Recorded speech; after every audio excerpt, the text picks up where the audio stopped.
तो उनको उस पर जवाब देना चाहिए था और उस पर उन्होंने कोई जवाब नहीं दिया।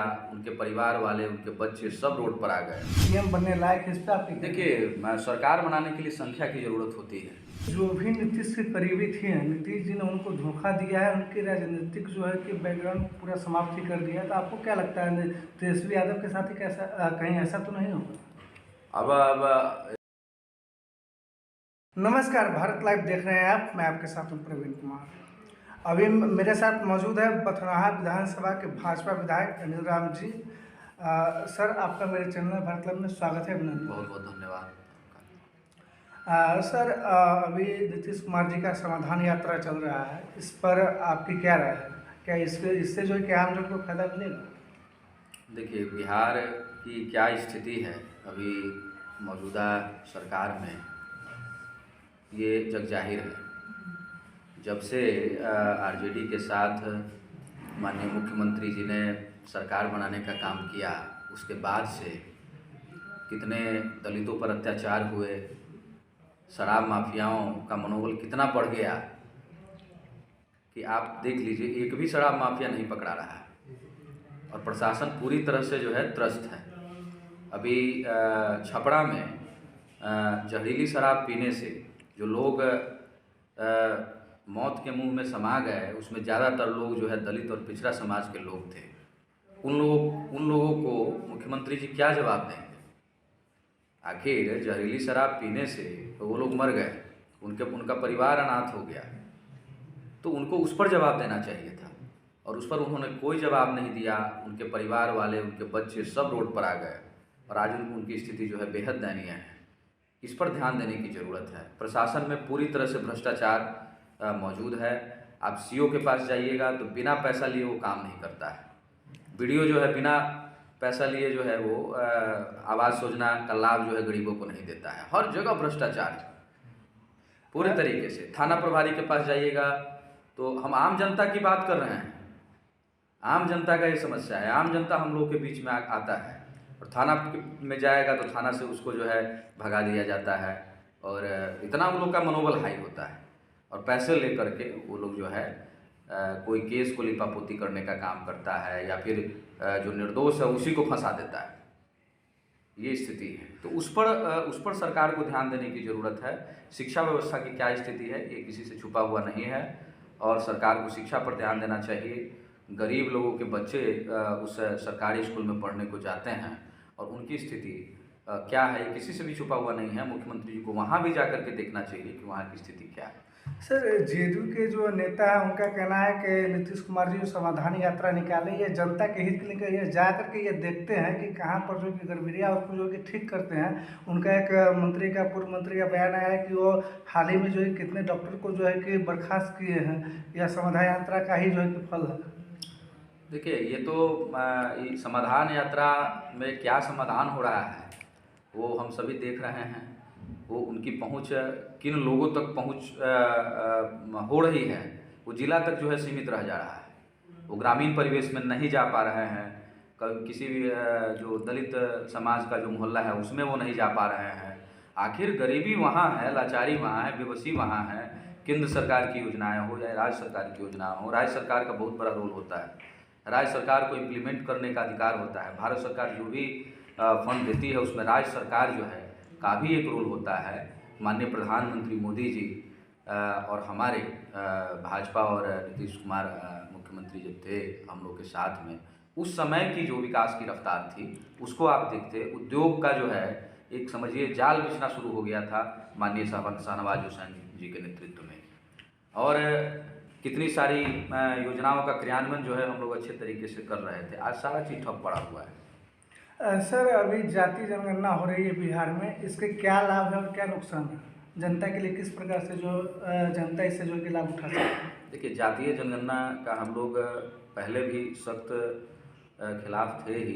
देखिए, देश में हमारे देश में जो जातिगत जो चीज़ें हैं वो बहुत वर्षों से चलता आ रहा है और जाति प्रथा को एक तरीके से ख़त्म करने की बात होनी चाहिए। और पुनः आप जाति को देखते हुए फिर उसको गिन रहे हैं कि ये इस जात का है, वो उस जात का है, वो उस जात का है।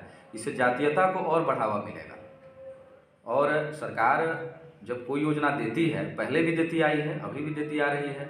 सरकार ये कह रही है कि हम जातीय जनगणना करने के बाद जो है उन लोगों जिनकी जो भागीदारी होगी उस अनुसार से उनको हम लोग योजना देंगे। लेकिन इससे जातीयता और चरम पर पहुंचेगा, समाज में और विभेद उत्पन्न होगा, और ये पूरी तरह से गलत है। जातीय जनगणना नहीं होना चाहिए। बिहार के जो शिक्षा मंत्री है उनका जो है कि रामचरितमानस पर बयान आया है, इस बयान को आप किस तरीके से जो है देखते हैं? देखिए, मर्यादा पुरुषोत्तम भगवान श्री राम की धरती ये है भारतवर्ष, और हम लोग जगत जननी माँ जानकी की धरती से आते हैं, और हम लोग उनके आदर्शों पर हम लोग चलने का काम करते हैं। श्री रामचरित्र मानस में भगवान श्री राम के हर उन पहलुओं को दर्शाया गया है जिससे जो है इंसान के नैतिक जीवन का विकास होता है, उनके बौद्धिक जीवन का विकास होता है। और एक शिक्षा मंत्री के दायित्व का निर्वहन करते हुए रामचरितमानस पे ऐसा बयान देना ये बिल्कुल अशोभनीय है, और हम लोग इसकी कड़ी निंदा करते हैं। जब भी किसी चीज़ से लोगों की आस्था जुड़ी होती है, उस आस्था से कभी खिलवाड़ नहीं करना चाहिए। करना चाहिए उनको ना, कुरान पर कटाक्ष कीजिए आप, कभी किए हैं? कभी नहीं करेंगे ये लोग सिर्फ जो है पोलराइजेशन की राजनीति करते हैं। किस तरीके से इस तरीके का बात जो है बोल करके और अपने पक्ष में अपने वोट को करना, लोगों में द्वेष फैलाना, पोलराइजेशन करके, और किसी जाति विशेष लोगों को जो का वोट बैंक जो है अपने तरफ करना, यही मेन मुद्दा है उनका। लेकिन लोग इसमें पड़ने वाले नहीं हैं। भारतीय जनता पार्टी की तरफ, माननीय प्रधानमंत्री मोदी जी की तरफ लोगों का झुकाव है। आयुष्मान भारत योजना के थ्रू हो, चाहे वो प्रधानमंत्री आवास योजना के थ्रू हो, चाहे वो हर घर जो है राशन देने का काम हो, शौचालय देने का काम हो, ये सारा चीज़, और सबसे बड़ी बात कि इस देश को सशक्त करने का काम, ये एक आदमी जो है वो देख रहा है। वो सब नरेंद्र मोदी जी की तरफ देख रहे हैं। और हम लोग पुनः जो है ये इन सारे जो ये शिक्षा मंत्री हैं, इनको स्कूल पर ध्यान देना चाहिए था। स्कूल की स्थिति क्या है? जो गरीब बच्चे हैं, गरीब परिवार है, उनके बच्चे स्कूल में जाते हैं पढ़ने के लिए, न ही वहाँ शिक्षक है, न ही विद्यालय की स्थिति सही है, न शिक्षक सही से पढ़ाते हैं, न टाइम पे जाते हैं। इस पर ध्यान देने की ज़रूरत है। आप चले जाइए ना किसी विद्यालय में, आपको साइंस का टीचर मिलेगा, ना मैथ का मिलेगा। अब मान लीजिए सारे सब्जेक्ट हैं, इंग्लिश का तो मिलेगा ही नहीं। कैसे बच्चों का विकास होगा? जो प्राइवेट स्कूल है, उस प्राइवेट स्कूल में जो बच्चे जाते हैं उसके साथ कभी भी कॉम्पिटिट सरकारी स्कूल के बच्चे नहीं कर पाएंगे। अगर IAS का एग्ज़ाम अगर देते हैं तो क्या वो सरकारी स्कूल में जो स्थिति अभी बनी हुई है, क्या वो बच्चे जो DPS से पढ़ने वाले बच्चे हैं उनके साथ कॉम्पीट कर पाएंगे? कभी नहीं कर पाएंगे। तो इसका मतलब ये थोड़ा ना है कि भाई जो गरीब है उसको पढ़ने का अधिकार नहीं है। जो गरीब है उसका भी पढ़ने का अधिकार है। तो उस व्यवस्था को आप सही कीजिए, ताकि एक समय ऐसा भी था, एक समय सरकारी स्कूल की ऐसी स्थिति भी थी कि मान लीजिए 2 टीचर भी अगर रहे, एक भी शिक्षक रहे, तो भी वो गुरु शिष्य की परंपरा उस समय में थी जब हम लोग पढ़ाई करते थे, और उस समय में हम लोग सरकारी स्कूल से ही पढ़ करके आगे बढ़े।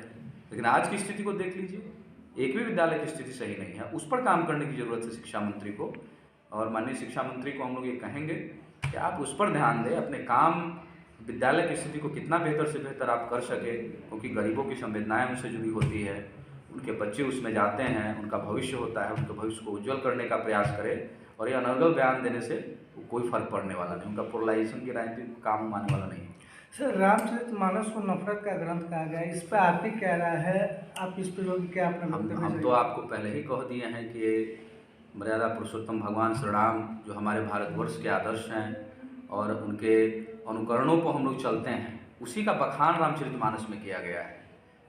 और लोगों की संवेदना उनसे जुड़ी होती है, लोग उसको पढ़ते हैं, भावनात्मक जुड़ाव होता है, उस पर कटाक्ष ये किए हैं तो संपूर्ण हिंदू धर्म के खिलाफ वो बोलने का काम किए हैं। इसकी कड़ी निंदा हम लोग करते हैं। सर, क्या ऐसा लगता है बिहार की राजनीति में तेजस्वी जी को जो कि CM का कुर्सी दे देना चाहिए? क्या लगता है नीतीश कुमार को जो है कि तेजस्वी को मुख्यमंत्री का जो है कि पदभार दे देना चाहिए? अब ये तो उनका JDU RJD का अपना निजी मैटर है, इस पर अपना वही लोग जानेंगे। हम लोग चाहते हैं बिहार का विकास हो। बिहार उस जो अतीत में जो गौरवशाली विकास रहा है, ये महात्मा बुद्ध, भगवान महावीर, माँ जानकी की धरती ये रही है।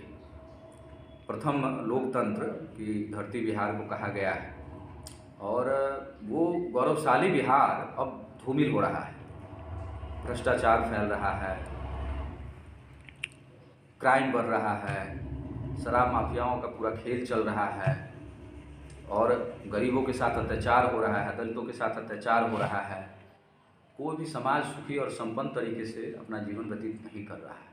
उस गौरवशाली इतिहास को फिर से वापस लाने में, उस सांस्कृतिक इतिहास को फिर से वापस लाने में हम भारतीय जनता पार्टी के एक कार्यकर्ता लगे हुए हैं। आने वाले समय में पूर्ण बहुमत से हम लोग भारतीय जनता पार्टी की सरकार बिहार में बनाएंगे 2025 में। सर, अक्सर देखा गया कि जो भी नीतीश के करीबी थे, नीतीश जी ने उनको धोखा दिया है, उनके राजनीतिक जो है कि बैकग्राउंड पूरा समाप्त ही कर दिया है। तो आपको क्या लगता है तेजस्वी यादव के साथ ही कैसा कहीं ऐसा तो नहीं होगा? अब तो ये लोग धोखा देने का काम तो किए ही हैं, अभी फिर उनको भी धोखा देंगे। अभी देखते जाइए क्या क्या होता है आने वाले समय में। इसमें आम जनता पिस रहा है। ये जो मान लीजिए इस तरीके का चीज़ हो रहा है, उससे आम जनता पर असर पड़ता है। आम जनता का सरकार के प्रति अविश्वास पैदा होता है। ये सारी चीज़ें पर सोचने का विषय है और सरकार पूरी तरीके से अभी अस्थिर है। कोई भी मंत्री जी अपना कुछ बयान दे रहे हैं, ज़मीनी स्तर पर कोई काम नहीं हो रहा है, सारा काम ठप पड़ा हुआ है। उस पर काम करने की ज़रूरत है। जब हम लोग सरकार में थे तो बड़ी तेज़ी से सरकार का विकास हो रहा था, आम जनता का विकास हो रहा था, उद्योग लग रहा था, शिक्षा के स्तर को ठीक किया जा रहा था, स्वास्थ्य के स्तर को ठीक किया जा रहा था। अभी कहाँ कुछ है, सब स्थिति बेहद खराब हो गया है। सर, जो जेडीयू के जो राष्ट्रीय अध्यक्ष ललन सिंह जी, उनको कह रहे हैं कि नीतीश कुमार जो है कि पीएम मटेरियल है, वो पीएम बन के जो है कि आएंगे देश के। तो इस पर आपकी क्या राय है, क्या कहना? देखिए, फिलहाल तो बनने का तो सबको ये है, मान लीजिए सोचने का तो कोई भी सोच सकता है, लेकिन फिलहाल तो इस भारतवर्ष में सिर्फ एक ही इंसान है, वो हमारे देश के यशस्वी प्रधानमंत्री आदरणीय नरेंद्र मोदी जी है। और ये सिर्फ भारतवर्ष ही नहीं, पूरे विश्व के सबसे लोकप्रिय नेता के रूप में स्थापित हैं। आम जनता, और आम जनता ने जो गरीब और ज़मीन से जुड़ा हुआ जो आदमी है, वो सिर्फ एक ही आदमी को अभी जान रहा है, वो माननीय प्रधानमंत्री जी हैं नरेंद्र मोदी जी। आने वाले 2024 में भी पूर्ण बहुमत के साथ लोकसभा का चुनाव हम लोग जीतेंगे और पुनः एक प्रधान सेवक के रूप में माननीय प्रधानमंत्री जी नरेंद्र मोदी जी ही इस देश के प्रधानमंत्री बनेंगे और इस देश को सशक्त करने का काम करेंगे, इस राष्ट्र को सशक्त करने का काम करेंगे। इस देश की जो सुरक्षा व्यवस्था है उनको जिस तरीके से ठीक करने का काम किए हैं, आने वाले समय में वो पुनः करने वाले हैं। चाहे वो राम मंदिर का निर्माण हो, धारा 370 का निर्माण, धारा 370 को ख़त्म करने का काम हो, इस सारी चीज़ों पर उन्होंने काम किया है। ये सारा चीज़ आम जनता देख रहा है।